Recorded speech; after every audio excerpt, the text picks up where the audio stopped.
Bonjour, je m'appelle Benjamin Lubzinski, je suis psychothérapeute et coach et aujourd'hui je vais vous parler de l'une des pathologies les plus importantes, les plus répandues et cela quelles que soient les cultures, les sociétés, il s'agit de la schizophrénie. En France donc, il y a environ 600 000 schizophrènes et on considère que seulement 2 tiers de ces schizophrènes ont été diagnostiqués et sont soignés. Donc vous avez 200 000 personnes qui ne bénéficient pas d'un accompagnement ou éventuellement, si elles sont dangereuses, ça peut arriver d'une surveillance. Qu'est-ce que c'est que la schizophrénie? Le mot schizophrénie vient du grec. La première partie, donc schizo, correspond au mot grec qui décrit une scission, une division, une coupure. Et la particule phrénie correspond au mot grec pour esprit. Donc il s'agit, la schizophrénie, d'une division de l'esprit. C'est une pathologie qui se caractérise par des délires, des schémas cognitifs non appropriés, c'est-à-dire que les personnes schizophrènes pensent d'une manière bizarre et des comportements sociaux particuliers également. Quelle est l'origine de la schizophrénie? Beaucoup d'hypothèses, peu d'assurance. Ce que l'on pense, c'est qu'elle aurait une origine génétique. Si un de vos grands-parents souffre de schizophrénie, vous avez grosso modo entre 5 à 10% de chances de devenir schizophrène. Si vous avez un jumeau qui est schizophrène, vous avez 50% de chances de l'être. Vraisemblablement, la schizophrénie aurait une dimension génétique, une dimension héréditaire. Ce que l'on croit également, c'est que la schizophrénie pourrait être déclenchée, avoir une origine virale.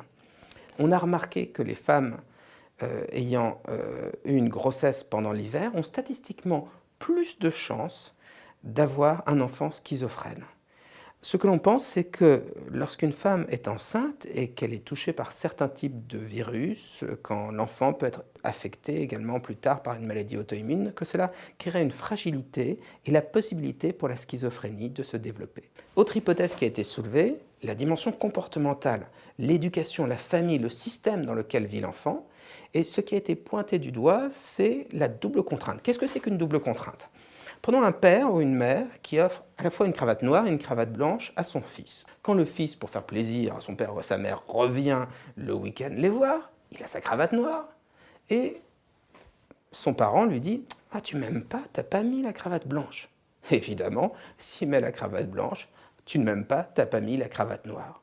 Peut-être que vous vous reconnaissez dans ce genre de situation, peut-être que quelqu'un vous a déjà fait vivre ce genre de problème.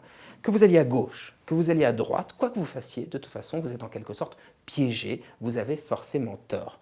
Et l'idée serait la suivante, c'est que fondée sur une fragilité ou génétique, ou on l'avait dit tout à l'heure, infectieuse, eh bien, un système où la double contrainte régnerait en maître, une famille, serait un déclencheur pour la schizophrénie, puisque ne pouvant trouver une manière de se comporter normale, la personne trouverait en quelque sorte des chemins de traverse qui seraient la schizophrénie. Concrètement, comme je vous le disais, on ne sait pas d'où vient la schizophrénie, on n'a que des hypothèses. En revanche, on la soigne très bien.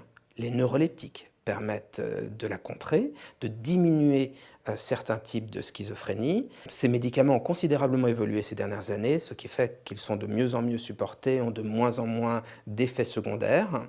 Et il est très important que si vous êtes schizophrène ou si l'un des membres de votre famille est schizophrène, qu'il suive son traitement parce que pour l'instant, c'est la seule manière de ne pas rentrer dans des schémas délirants, de s'abstraire de la schizophrénie. Et même si on se sent bien, il faut continuer à prendre ces médicaments malgré tout. Parce que le risque reste là, la schizophrénie reste tapis, et donc quand on prend un traitement, généralement c'est un traitement à vie, sauf pour des cas très particuliers, psychose ou autres. Et ensuite, en plus des médicaments, il y a de nombreuses thérapies qui visent toutes à permettre à la personne schizophrène de se rééduquer en quelque sorte, de réapprendre à vivre en société et à penser d'une manière plus cohérente.